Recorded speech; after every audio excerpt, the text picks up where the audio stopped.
Ah, não dá pra aguentar, né? O Cruzeiro, pô, investindo, pô, pô, é uma coisa impressionante, cara. Como é que pode um time. Pois é, galera. Nesse vídeo que eu vou colocar na íntegra para vocês, o Neto e o Wallace, comentarista, mete o sarrafo no esquema adotado pelo Diniz, né, e é pela postura do time, mas culpando literalmente o Diniz. O Neto até pede a cabeça do Diniz, né? Vamos reagir a esse vídeo aí. Vamos ao vídeo primeiro, mas antes peço que deixe like, comente e compartilhe, ok? Ah, não dá pra aguentar, né? O Cruzeiro, pô, investindo, pô, é uma coisa impressionante, cara. Como é que pode um time que vai disputar uma final do campeonato tomar 2 gols em 20 minutos? 20 minutos. E ainda os 2 gols com saída de jogo. O zagueiro jogando lá Diniz, que ele acha que era o Guardiola. Sai jogando pra cá, sai jogando pra cá, zagueiro que Realmente é entrega a uma bola, falta de zelo. zagueiro, lateral, volante, uma bagunça. Toma o primeiro. Aí depois, toma o segundo. Aí o que aconteceu? O time do Racing ficou lá atrás. Aí no segundo tempo conseguiu fazer o gol com o Caio Jorge. Mas, pô, como é que pode, pô, fazer o time do Cruzeiro não ganhar o título? Como é que pode um treinador como esse, cara? E aí tem um monte de gente que gosta, tá tudo bem, tá tudo certo, vocês que gostam. Eu não suporto. Porra, fazer isso com o Cruzeiro, tá de brincadeira. Quem deu o título pro Racing foi esse treinador A aí. grande verdade é que o Cruzeiro não jogou absolutamente nada durante quase 90 minutos de futebol contra o Racing Clube. Eu tava nessa transmissão lá no TNT Esporte, no arquibancada TNT Esporte, e o Cruzeiro fez muito pouco. Cara, foram 30 minutos, desculpa, patéticos. Os primeiros 30 minutos de jogo são patéticos do Cruzeiro. O futebol apresentado, não só do futebol, mas os caras sentiram a final. Vários jogadores sentiram a final. Não tem discussão com relação a isso. Os caras entraram desconectados, relaxados e com uma ideia de jogo que não tinha nada a ver com o que o jogo pedia. Até no vídeo de ontem, a gente comentava aqui, eu e o Mike, sobre a dúvida, né, de jogar o Wallace, de jogar o Lucas Silva. Acabou sendo uma escolha do Wallace lá, do Fernando Diniz, e uma escolha que se mostrou extremamente equivocada. O Wallace talvez tenha sido um dos piores jogadores em campo do Cruzeiro naqueles 30 minutos. Acho que o William também se assemelha demais, uma partida muito ruim do William. De maneira geral, alguns jogadores que foram contratados para esses grandes momentos sumiram nesse grande momento. Acho que o Racing é mais time, acho que o Racing joga hoje melhor futebol, é um trabalho mais longevo, mas não tem explicação, cara. É um jogo muito fraco do Cruzeiro. Acho que é um jogo para se chegar a uma conclusão de que o Racing entrou para jogar uma final de campeonato e o Cruzeiro, me parece até que entrou para jogar uma final de campeonato, mas essa final de campeonato mexeu demais com os jogadores do Cruzeiro. Parece que vários deles sentiram. Cara, vamos lá, cara. Primeiro tempo no qual a estratégia com o Wallace e o Lucas Romero deu completamente errado. Não tem discussão com relação a isso. O que o Diniz queria pro Cruzeiro nesse jogo, talvez uma força maior defensiva, ela com certeza não aconteceu. O Wallace muito ruim na saída de jogo, Romero também muito mal no primeiro tempo e um time muito desconectado. Logo com 2 minutos de jogo, o Cruzeiro toma um gol que foi anulado, o gol do Martirena, mas um gol que todo mundo já sabia que ia acontecer. Os laterais do Racing iam sair para o jogo, principalmente o Martirena, e o Marlon completamente desconectado, deixando o Martirena passar, deixando ele finalizar.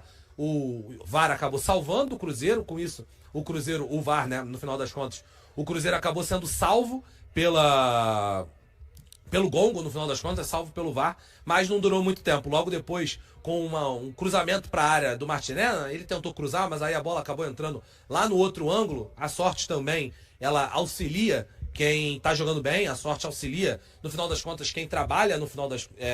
Não que eu tô dizendo que o time do Diniz, o Cruzeiro, não tenha trabalhado, mas quem tava bem no jogo, né? Sorte auxiliou quem tava bem no jogo. E logo na sequência, uma cagada geral da defesa.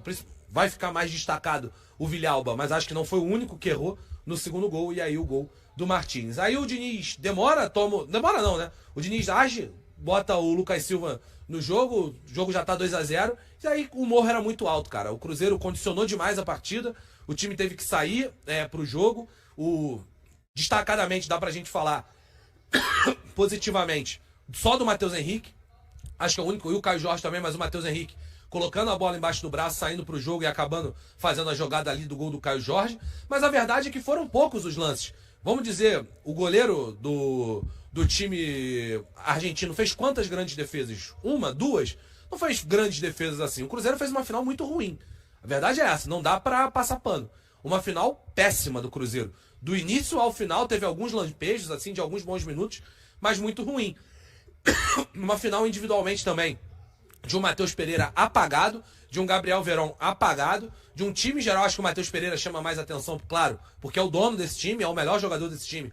E vai se criticar sim, tem que se criticar sim uma partida apagada dele. Alguns lampejos, teve um cruzamento no primeiro tempo pro Caio Jorge, teve a jogada do gol ali que ele participou com o Matheus Henrique, uma finalização de fora, mas muito pouco. De maneira geral, uma partida muito apagada do Matheus Pereira. E sim, eu sou um cara que sempre elogiou demais o Matheus Pereira por aqui, tem que criticar. Uma partida bem ruim. E aí eu acho que no segundo tempo, a minha sensação é que o Diniz foi muito conservador até o momento final, assim.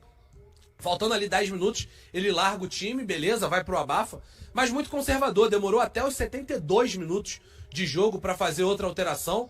O time, claramente, o jogo ia amornando na hora que o Cruzeiro estava bem no jogo, o Racing conseguia amornar a partida, e aí eu acho que o Cruzeiro teve poucas possibilidades de conseguir fazer pelo menos um empate para levar para as penalidades. Acho que o jogo é muito condicionado pelos 2 gols no início. Acho que o Racing também nem fez a grande partida da vida. Não acho que o Racing foi que grande final do Racing. Acho que não. Acho que o Racing fez os primeiros 20 minutos ali, fez o 2-0 e depois administrou a partida, nem precisou, condicionou, tava muito calor, né?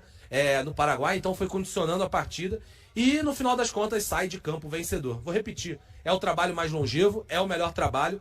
Lembrar, quando o Pedrinho mandou embora o Fernando Diniz, eu falei aqui em live, falei em vídeo, que a contratação do Fernando Diniz, ele mandou embora o Fernando Seabra, né? A contratação do Fernando Diniz era uma contratação que praticamente chancelava que o Cruzeiro não iria jogar bem em 2024, porque o Diniz demanda tempo, ele depende de tempo. Então o Cruzeiro, que vivia uma oscilação, e o Seabra não era o treinador que o Pedrinho gostava, só lembrar daquele áudio lá contra o Botafogo, no qual o Pedrinho esculacha todo mundo, esculacha Seabra, né? No final das contas, fala que tinha que botar pra jogar, que tinha que botar as contratações pra jogar. Aliás, Pedrinho, só deixar claro que das contratações, só Matheus Henrique e Caio Jorge performaram, né? O Wallace jogando nada, vários outros. O Wallace principal, né? Acho que dá pra cravar o Wallace como o principal jogador que não jogou um grande futebol assim no segundo turno. Acho que o Caio Jorge demorou para jogar um pouco, mas de fato, de maneira geral, o Caio Jorge fez uma boa Sul-Americana e o Mateuzinho é o único que performa num nível gigantesco. Acho que o Cássio teve seus momentos, teve bons momentos, mas também acho que o jogo contra o Lanús Lanús e Criciúma, né, recentemente, são os principais momentos dele, mas não é um cara que mudou, não é um cara que fez o Cruzeiro chegar lá e ser campeão. Não é que eu acho também, não vou criticar o Cássio, não é pra mim pra isso, de dizer que o Cássio é o culpado e etc. Mas tinha um trabalho sendo feito ali, e eu acho que o Pedrinho chegou a uma conclusão que tinha que interromper um trabalho que vivia uma grande oscilação. Acho até que, beleza, poderia fazer sentido interromper, mas com o Fernando Diniz não ia chegar a grandes lugares em 2024. Para 25 é outra coisa, mas para 24 era óbvio que esse time não ia jogar absolutamente nada, porque não. Pois é, eu concordo plenamente que Diniz não é um treinador para meio de começo, né? Foi um grande erro ter contratado o Diniz para final de campeonato. O Diniz é um treinador que tem que começar um projeto do início e ir com ele em sequência. Ele não consegue fazer um trabalho pela metade, não consegue. Foi um erro de planejamento tremendo. Concordo também quando o Wallace ele fala que o Cruzeiro até os 30 minutos não sabia que estava disputando a final. Não sabia, os caras estavam em Plutão, Marte, menos lá no Nueva Odia, menos no estádio. Na Lua, Marte, Plutão, na caixa ou prego, menos no estádio, né? Time apático, morto, né? E que não conseguiu desenvolver nada de futebol, nada. Depois da mudança, o time realmente deu uma melhorada, equilibrou o jogo e teve até a oportunidade de empatar, né? Então, como eu já disse no meu vídeo anterior que está rolando aí também, que ficou muito bom, lá no outro vídeo é o Zinho que está comentando. O Zinho muito chateado porque o Zinho vestiu o nosso manto. E o Neto não, o Neto foi claro e excludente. Não pode, tem que mandar embora. Assim, tem que repensar, né? Tem que pensar realmente o que quer do time, o que o Cruzeiro deseja desse time, o que ele quer. Ele quer um time para ser campeão ou ele quer apenas um time, né? Então é isso que tem que pensar. Fazer um planejamento bem feito, né? Não pode ser assim. O problema desses jogadores aí é que eles já estão de moral baixa, então eles não vão conseguir desenvolver um bom futebol até o final do ano. Não vão, porque estão abalados emocionalmente. Então é a hora de renovar esse time, começar do técnico, todo mundo que puder pôr da base, faz isso, faz. Né? Por quê? Porque senão a gente não vai conseguir nem a Sul-Americana. Se a gente perder tudo aí, a gente não cai, mas pode não nem ficar nem na Sul-Americana. Então tem que ter uma tenência, tem que entender que essa camisa é muito grande, tem que entender que o Cruzeiro é um time vencedor, né? Você tem que ter espírito de vencedor para jogar no time do Cruzeiro. Você não pode simplesmente aceitar um jogo igual o Cruzeiro aceitou os 28 minutos iniciais, né? Uma lerdeza, os caras dormindo dentro de campo. Assim, é inaceitável, não é mesmo? Hoje deve ter live à noite lá no canal, uma live de ressaca, né? E todos os dias, 18h30, tem live também no canal. Ajude o canal Cruzeiro Ferro Raposo, inscrevendo no canal e assistindo os seus conteúdos. Um grande abraço e boa semana para todos.